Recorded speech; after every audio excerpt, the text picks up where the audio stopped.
Folks, this is April 23rd on Saturday, and this is the stock market chart review portion of my weekly reviews. So let's jump into it. As we saw on Friday, there was a lot of pain in the market, that's for damn sure. Right? NASDAQ dropped approximately 400 points, while the US 30, which is the Dow, dropped over 1,000. Not to say that's not anything small by any means, but the biggest drop before that was November 25th when it dropped 1,124 points. So we haven't had a drop that big since 6 months ago, right? February 23rd was a lot of movement.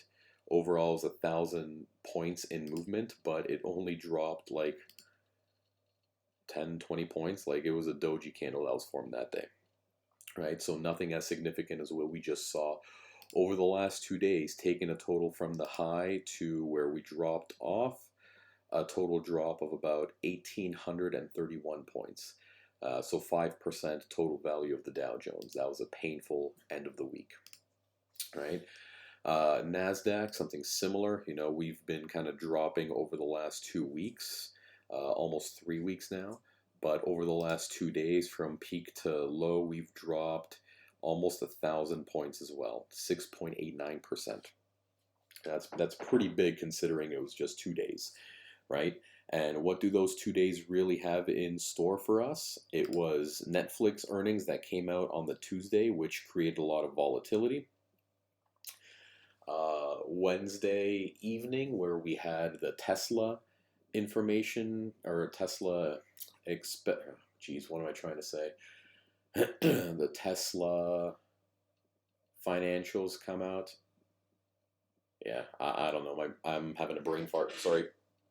And then, we started climbing pretty early that day, and then just dropping all the rest of that day when the earnings report came out. And then, basically that 10 or 15% that Tesla gained in from its earnings, it lost within the end of Friday.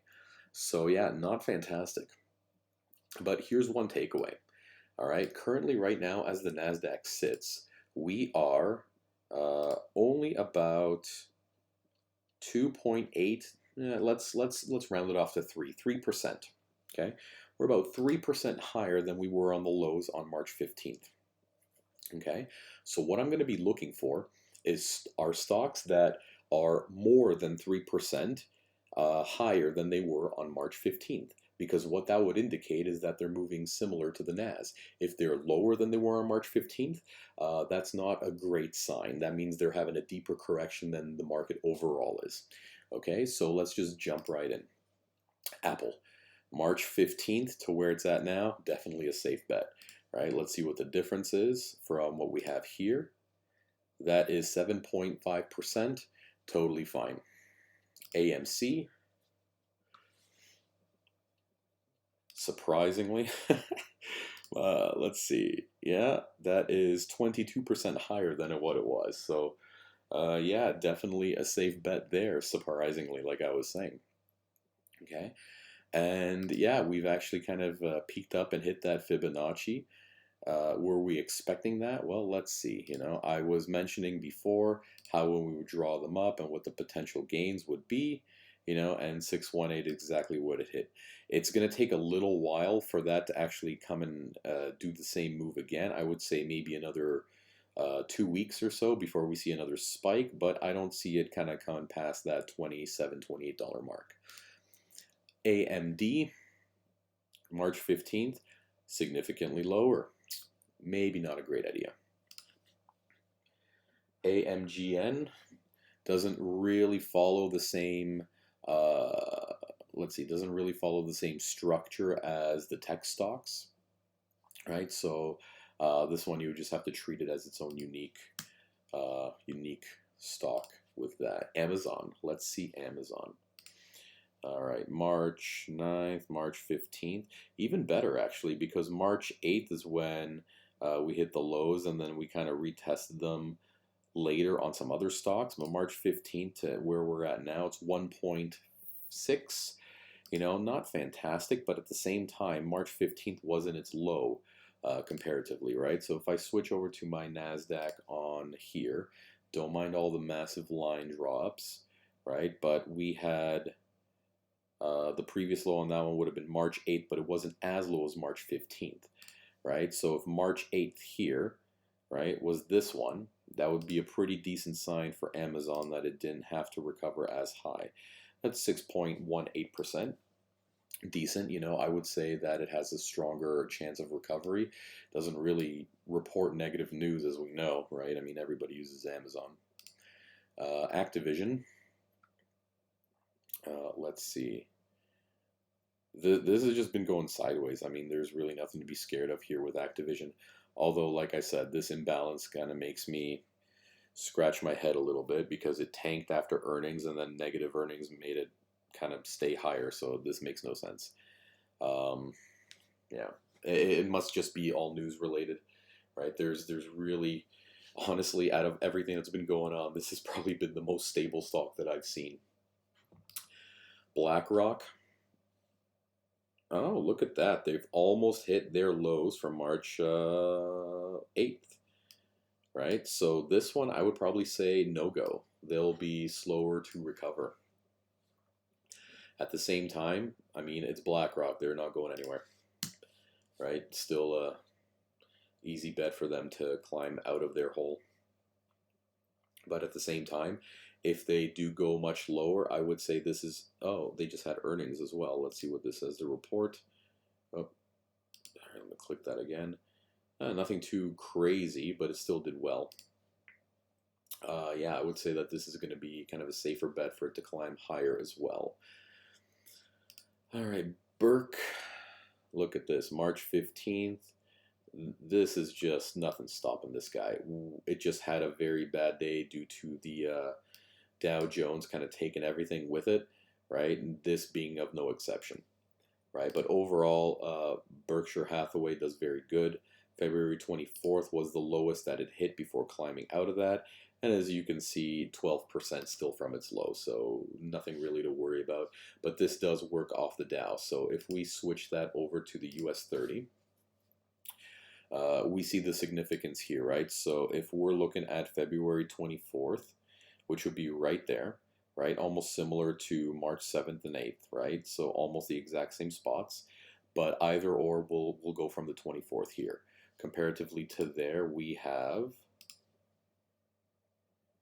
you know, 4.4%, whereas what we said on Berkshire Hathaway, we have 11, right? So really nothing to worry about. That's definitely going to recover much faster than the actual index. Caterpillar. A huge drop on this guy too, but nowhere near its lows on February 24th either, right? They're paying out dividends. Typically, you know, that's another thing that stocks like to do is drop significantly lower to pay less dividends out and then kind of start climbing back up. Although this one was significantly different, right? So it dropped on dividend day and kept dropping, right? But we knew that that was kind of at, you know, bear market time anyway, even though it's been steadily going down. Hard to say. I'm not really invested in Caterpillar myself. I have no interest. Costco, definitely, right? It has no competition at all because of the drop that it had right here. I mean, this is just extremely temporary, right? I would say very strong comeback coming from this as well. Very unlikely that we're going to start seeing another bear run like we did right here with it. So safe bet to grab as well. Chevron Oil's been dropping hard, but as we know, again, the Dow took everything with it. So here's one that did not escape the pain of it all. But judging from its February 24th, yeah, with oil, this is just nothing to be concerned about. Disney. The great saying, go woke, go broke, right? Yeah, they've been feeling the hurt. kind of lets you know that no one is above the wrath of any politicians, including a multi-billion-dollar company. Right? Don't screw with parents. That's all I gotta say. Because once they get fed up enough, they are the ones that basically pay for all your products, don't they? I mean, it's not exactly like the kids are the ones paying to go to Disneyland and watching Disney Plus, are they? Right? So you really got to be careful when you're trying to pander to the wrong crowd, right? This is a perfect example of that happening, right? This has been dropping harder and harder. Where was March 15th? March 15th was right here, and it's dropped 8.8% from that point, and the NAS hasn't made new lows, or the Dow. So I was kind of expecting it to bounce up into this area, but they've kind of dug their own grave at this point, so I would stay out of Disney for now. Docusign. Docusign has some good potential as well. Let's see on their March 15th. They started there. They're low compared to what now? So it's 18% higher than what it was. Very good sign, for it to crawl higher. Although when it dropped, 60%, that's a little bit more painful. All right, let's just double check how much that was. 76%. That's definitely more than the 23% that the NASDAQ dropped. So, I would take that with a grain of salt, even though it had good earnings here, right? Like good surprises around everywhere else. It's just, overall the stock did go down by 3 cents, but for that to initiate a drop of, what is it, 33%, I think it's a little ridiculous. I see Docusign recovering. Maybe not entirely in the short term, but definitely within 6 to 10 months, I would say we'd be seeing around the 200s again. That's speculation, right? I mean, I could be wrong, but there's this giant gap to fill, and if we've seen anything in the past, especially with companies that are kind of pioneers in what they do, that'll be recovered. Dow, yeah, I mean, not a little bit surprising compared to everything else, but this has been shooting up like a rocket. EA,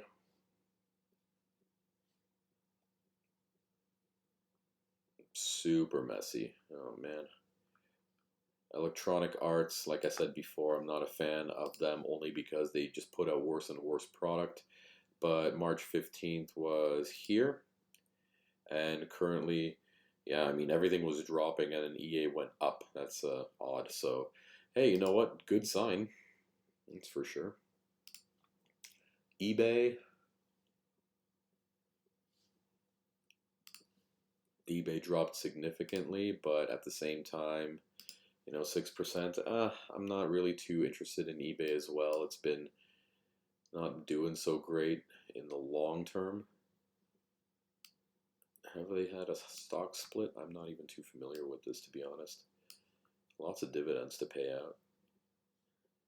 I mean, I guess overall they've done very well for themselves. Yeah. I guess over the pandemic they've done very well. Right? So this pullback should be pretty well expected, sorry. But a great sign, actually. If it's only at 53 right now, I don't foresee it going anywhere lower than 50, maybe 49. For it to go back up. So this is definitely strong as well. It's got almost the exact same motion as the NASDAQ does. So great potential from eBay, actually. Okay, EGLX. Poop. Always bad earnings, so that's not great. Facebook. Kind of a similar predicament as Disney is. People have kind of had enough.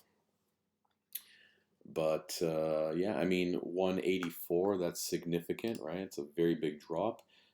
Let's see, March 15th was about there, and it's actually lower than it was at that point by almost 4%. So I would say recovery is possible, but not anytime soon. GameStop, it had its pullback. We're going to be seeing a drop to about 78, maybe $77. Although, surprisingly enough, it didn't drop as hard as expected compared to every other stock. So, good potential. Google dropped hard though. Wow. Right? When we had our March 15th here, this is 6% lower than that spot. But overall, when NASDAQ dropped, or yeah, November 22nd, I guess would have been the peak of it. And then when it had earnings, Google just kind of skyrocketed. But overall, Google has dropped 21% and NASDAQ has dropped 23%. So this kind of goes to show that this stock itself is going to be probably one of the stronger ones to go into buy mode very, very soon, especially when there's splits coming up in July. Yeah, so I would say Google, definitely a smart choice to snag a couple shares of. Goldman Sachs, lower than what it was. I'd stay away from it for now. Home Depot, February 24th to now. Yeah, unfortunately, it hasn't been really doing so well on its recovery. I was expecting it to do far, far better than what it's at right now, but it's almost at 0. And what's the US 30 look like? February 4th compared to, or 24th compared to now. What was I saying? So it is 4% higher, right? 4% higher, and Home Depot is about the same. So, not fantastic. You know, I do expect Home Depot to start going back up again. I think overall this steep pullback usually happens in the winter months, right? Like what we saw here, maybe, well, that's not true, I guess, right? Because right here, March to May, it was skyrocketing last year. And March right now, we've seen it just dropping the entire time. Could be a whole variety of reasons, but overall, I think Home Depot is still going to be a very strong stock. 300, you know, it broke that barrier last year in March, and right now it's kind of headed back down to it. So I have a feeling that this is just its support line. That's where it's hanging out, right? So where it crossed, you see that it hit that became its support line, and then tested it once, 2, 3, kind of 4, 5. Like we saw that they were green even though they started below. 6, 7, 8 times testing around that support line. So good sign that it may not break through. You know, lots of times when stocks test off support lines, they'll just keep bouncing off it. If we do break through 298, then, you know, I would consider this going further down, unfortunately. But by how much, it's hard to say. I don't foresee it hitting 250. That's going to be too low. At worst, I would say maybe around the 280 mark, 285. All right, Honeywell.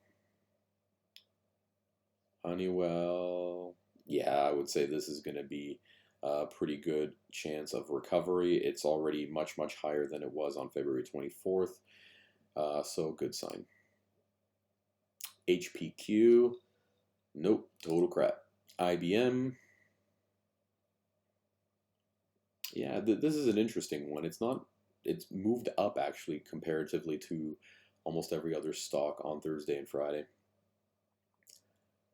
Sharply too. I mean, earnings, I guess, must have had something to do with it, right? I mean, this is good for earnings, but yeah, it did very well. So yeah, IBM, I guess, deserves the climb, although it's really odd how Tesla also deserved the climb, but shot down much, much harder. Anyway, Intel, March, yeah, looking all right. Good chance recovery, although it dropped almost 50% from its peak. Intuit. What are we looking at here? 4%, decent, almost the same. Johnson & Johnson, going up. Merck, slight drop, but definitely higher than February 24th. Crazy comparison, actually. Microsoft, lower. Netflix, just, yeah, that's painful. Wow. Although I gotta say, at this point in time, for something to, for a stock like this to lose that much value in such a short amount of time, to be honest, I would say that it's kind of a bargain. We know that giant companies like this, unless they're incredibly daft, like, Blockbuster or Sears, and they don't know how to take their things to another level or really to appropriately sell to their audience, I see them climbing out of this. Maybe not in the short term so much, but they really need. The reason why they are losing a bunch of subscribers is because they're coming out with crap content. I mean, that's really all that matters. Right? You can speculate to say that it's to their competitors, but realistically, Disney's losing subscribers. What's Hulu? Hulu just has a whack of TV shows on there, right? Not a giant selection of movies. Amazon Prime, sure, but most people that have Prime have it for the delivery bonuses rather than watching. So, I mean, realistically, out of the four giant competitors, most people have two or more, right? Subscriptions. Netflix is always one of them, and the other is, if they have kids, they'll have Disney. If they're more adults in the house, they'll use Amazon. If they're more partial to watching TV series, they'll have Hulu, right? But I would say 8 out of 10 people will have Netflix as one of those two. So, yeah, I mean, to lose subscribers, you're not losing them because, there's more choices. You're losing them because the choices you're providing are terrible. So, improve your shit, and then you'll get out of this funk. Okay? Neo.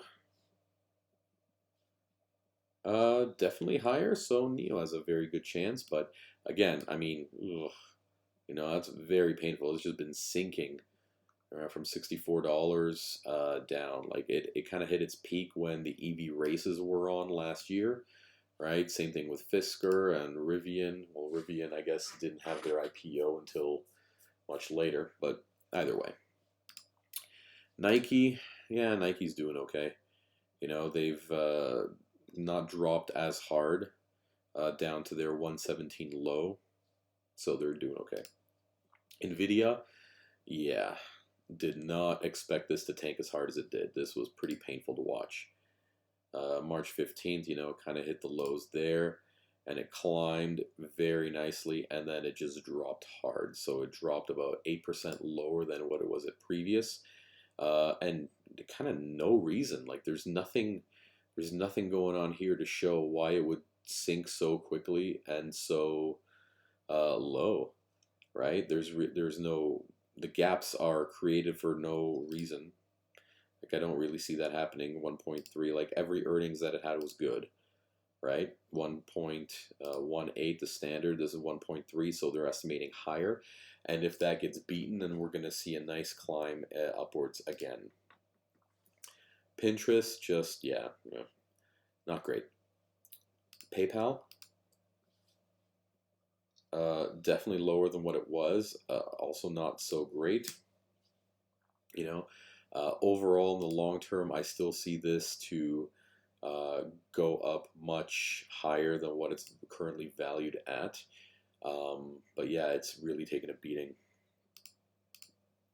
Roblox, also taking a beating, lower than its March 15th lows, but negative earnings the entire time. So, take it for what you like. I don't believe that this was valued at around the 100. Oh, excuse me. I don't believe it was it should have been valued at this high. This was crazy. Roku, I believe that it's gonna kind of come back up to the 300s, like I was saying previously.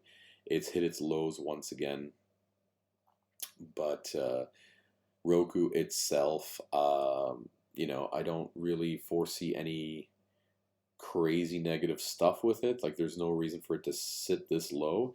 It's kind of hit its resistance point or support zone from its past right here, and we've kind of come to it several times. Right, it closed its gap, and now we've kind of hit that zone again. I see a reversal in the short to long term for sure. Spotify, now I know they made a big deal because Obama pulled out of his contract, or they're not going to re-subscribe or whatever it is, but I don't know. I personally don't use Spotify anyway. I don't see the reason of paying a subscription to listen to music. You know, if I want to listen to something new, I'll listen on it on YouTube or the radio. I don't know. Maybe I'm old school this way. I don't really care for Spotify. You know, most of the playlists that they have in here, I'm never going to find something that caters to myself, so I end up kind of paying for the music I want to listen to. Anyway, Tesla, I'm not going to jump in SPX. See, look at this, definitely higher than its March 15th low. Like there's no contest here. But you see, this is the one interesting thing that I want to point out of Tesla.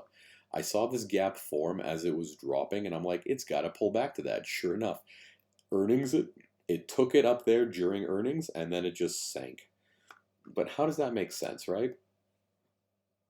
How do you close 977 one day, have your earnings like very good, and you open $118 higher than where you closed, and then, you know, by the end of Friday, you only closed $26 above your low?